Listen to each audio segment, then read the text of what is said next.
What's good, Washington fans? I don't even know where to start. I guess I'll start with paying homage to Sean Taylor. Like I said in the preview video, we appreciate Sean Taylor for the things that he did. Happy to see his family out there. Of course, everybody has their own opinion on the circumstances of the 3-day notice and whatnot. I'm not going to get into that too much, but I'm just going to commemorate Sean Taylor. I was happy to see some of the alumni there. I wasn't at the game, but just to see the pictures of the guys on TV, see Clinton Portis. I don't know what's going on with his legal things, but seeing Clinton Portis there, guys like that, Fred Smoot, other guys to name a few. I was happy to see his family there. Once again, his daughter, his dad, and his family there. It was awesome to see. But I did hear that the halftime performance was like a minute long, and that it felt like it was. People said it was rushed or it wasn't good. They didn't say stats. Correct me if I'm wrong. If you went to the game. That's just what I saw on social media, that the ceremony, the presentation wasn't that great. But like I said, I'm not going to focus on the negative on that. I'll focus on the positive on Sean Taylor's career. Of course, the plays the scoop and score. Terrell Owens being scared to come across the middle every time he saw Sean Taylor. Cheto Chosinko being scared. Randy Moss being scared. Freddie Mitchell from the Eagles. Patrick Creighton, that hit on Patrick Creighton he had. Like I said, the scoop and score where he dove into the end zone for the touchdown, hitting the punter. And I got the Sean Taylor emoji as well. If you are a channel member, that's the only way you can use the Sean Taylor emoji in the comment section or in live stream videos of my channel. But yeah, we all love Sean Taylor, man. We all love Sean Taylor. So rest in peace, Sean. I just hate disappointed to see guys that could not tackle. A guy who did not miss tackles in Sean Taylor. William Jackson was awful tackling. Landon Collins got cooked. Travis Kelce just juked him and left him in the dust one time. Landon Collins got mossed on the first touchdown by, I don't even know the tight end's name who mossed him. Just awful. Kendall Fuller missing tackles as well. I think everybody missed, except for Cole Holcomb. Cole Holcomb was probably the lone really good defense. Chase Young had a good game. I'm going to say Chase Young was active today. I thought he made an impact on the game. He didn't force a turnover or anything, but he did get a sack.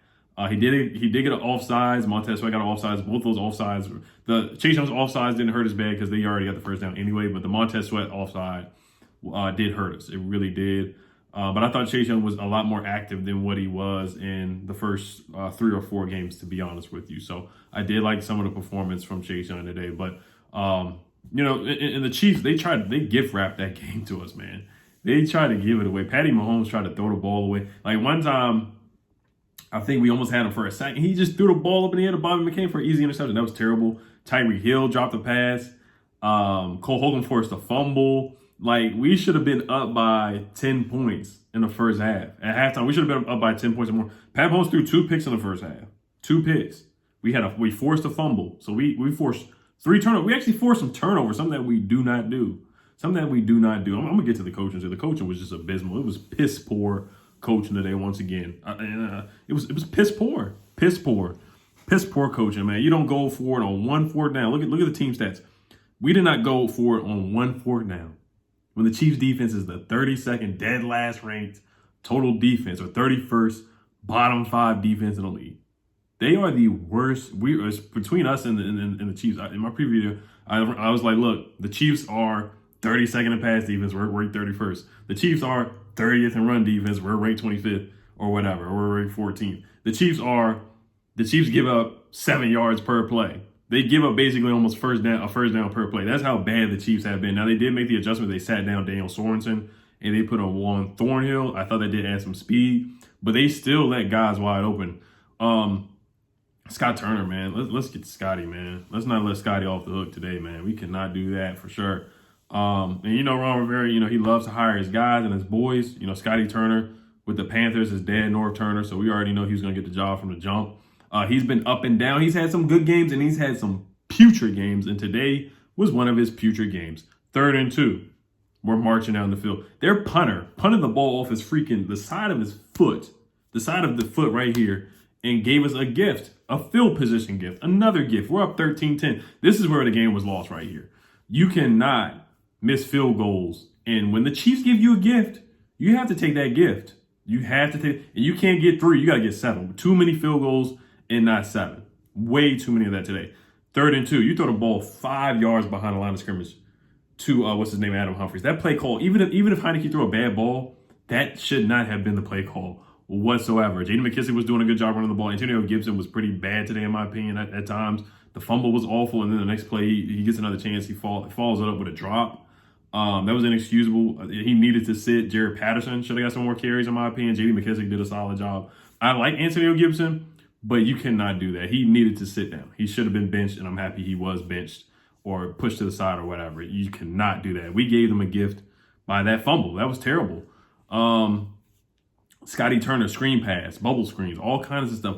When you know you can beat the Chiefs running the football and over the middle of the field, you keep doing these bum screen plays and screen passes that are not working.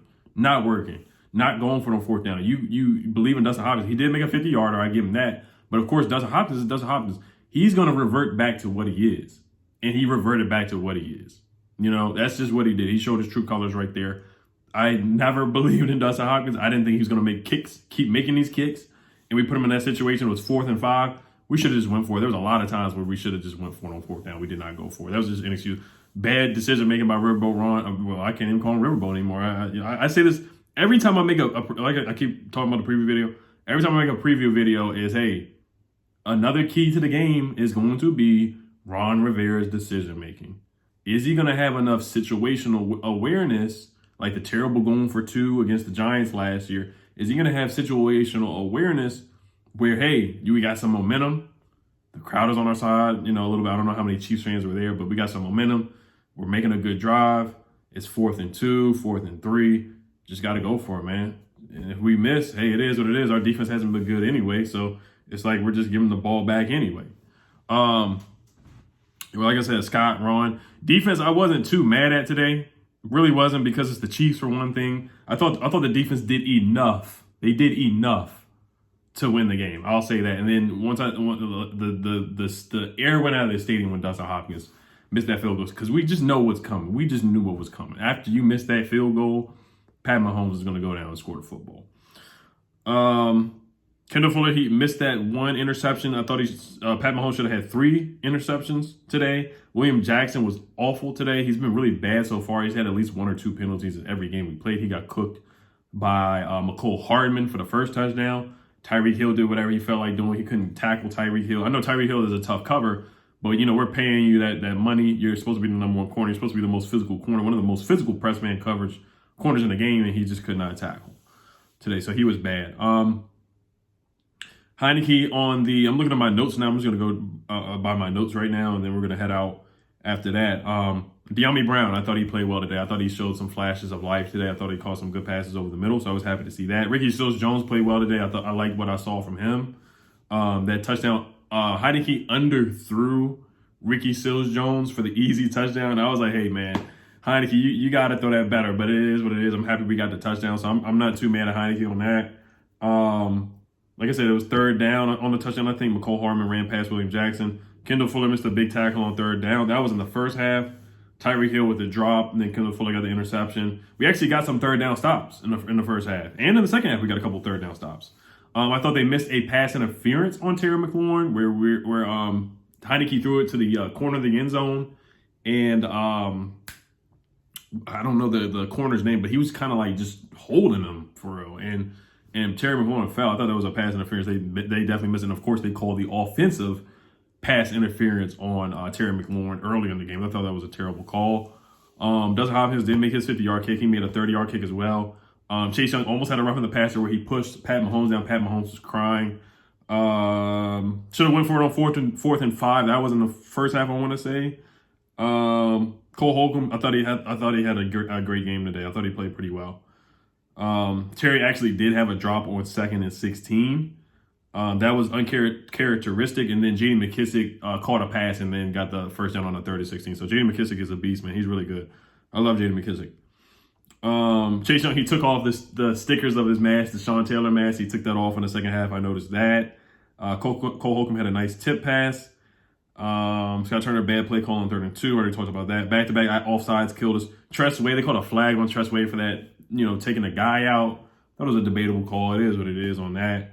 But let's look at the stats here too, because I just kind of stopped watching. When it was 24-13, the pick at the end where the guy just, like, Heineke threw it and he just put his paw up, just put his arm up in the air and just put the ball on Cornelius Lucas's helmet and then caught the interception, that was just the nail in the coffin right there.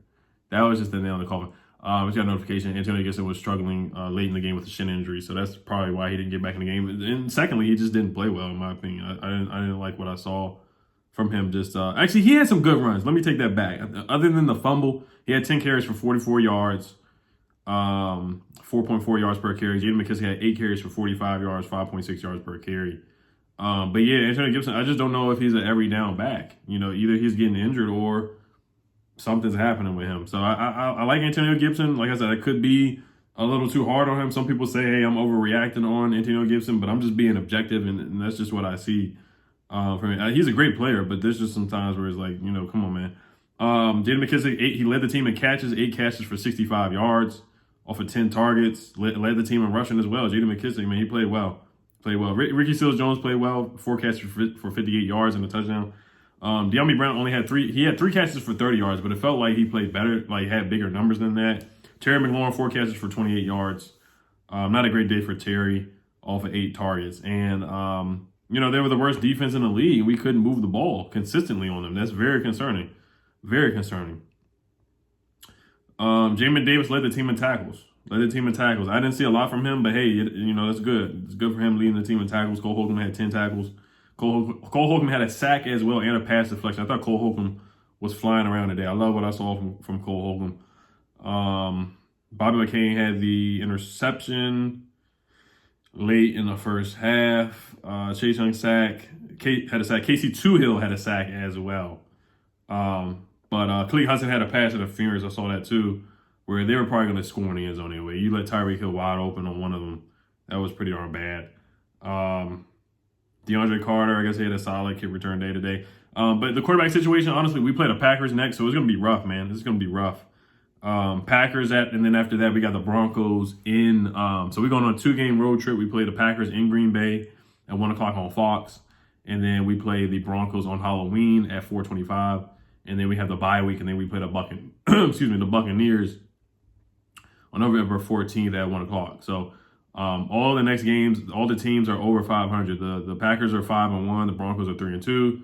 Buccaneers are 5-1. Panthers are 3-2. I don't know. Let me see if the Panthers won real quick. And then we're going to head out. Panthers they're tied with the Vikings 28-28.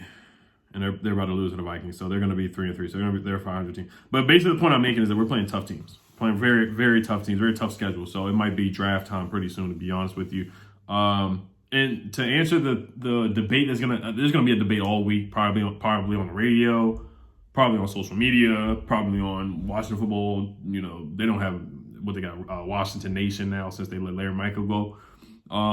There's just gonna be a debate in the Washington football world, is what I'm getting at, is if they should play Kyle Allen, which I don't think they should. When is Fitzpatrick coming back? I don't really care, because Fitzpatrick is not about to lead us to the playoffs, to be honest. Keep it real, Fitz ain't beating the Packers. He's not gonna be back by then anyway, but Fitz ain't beating none of these teams, man. We probably don't see another win until maybe the NFC East, when we go into the NFC East gauntlet, where we keep playing NFC East teams back to back weeks. That's probably the only time where we really see that. That's probably the only time where I really see a legitimate 100%, not 100%, but like a 60% winnable game for the Washington football team. This was a winnable game, man. That's what hurts the most. This actually was a winnable game at one point. There were some points where it was a winnable game. It really was. 13-10, it should have been 20-10, and then who knows? Maybe we go on a little run, get another interception, and who knows? Maybe we take over the game and finish the game. But like I said, I think Heineke should finish the season. I don't really care what happens with Heineke. I think he should just finish the season. I don't see Fitz being any better or making the team win games. I don't see Kyle Allen doing that. I don't think Kyle Allen's better than Heineke anyway, in my opinion. We've already seen Kyle Allen play before. Kyle Allen takes a lot of sacks. Ron Rivera got fired when Kyle Allen was the starting quarterback, and Kyle Allen lost to the Washington football team. When we were 3-13, we beat the Panthers in Carolina. So I in no way, shape, or form do I want to see Kyle Allen play football. Rather see Heineke do what he can do. And he has to be better. Scott Turner has to be better. This was an F. I give Scott an F. I give Scott an F today. I really do. I give Scott an F, and I give Ron a D-. I actually give Jack Del Rio probably a C+, because we got some pressure on Mahomes. We made him uncomfortable at times.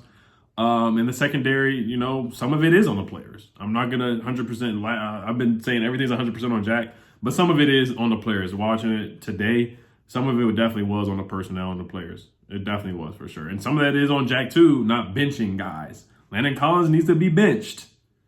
DeShazer Everett needs to play. Jeremy Reeves needs to play. That's what needs to happen. So, all right, you guys let me know what you guys think about this game, man. Health to the football team. Peace.